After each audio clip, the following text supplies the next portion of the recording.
Esquerra Republicana de Catalunya ha celebrat la seva tradicional botifarrada amb els seus adherits i adherides i simpatitzants pretencs. Aquest acte del 12 d'octubre ha servit per donar a conèixer, segons els seus dirigents, l'alta realitat d'aquesta festa.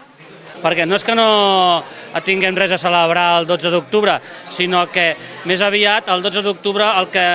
hem d'aprofitar per donar-li una volta i intentar reivindicar les cultures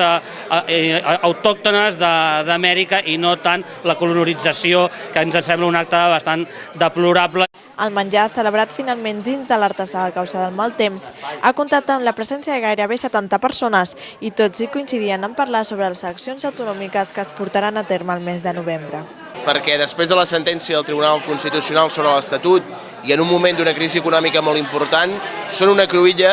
entre dos camins, és a dir, el camí de quedar-nos a dins de l'estat espanyol tal com ells ens volen, que és com una província més, sense capacitat de decidir, sense poder decidir sobre les pensions, sobre els contractes de treball, sobre les nostres infraestructures, o iniciar el camí del dret a decidir, que és el que proposa Esquerra.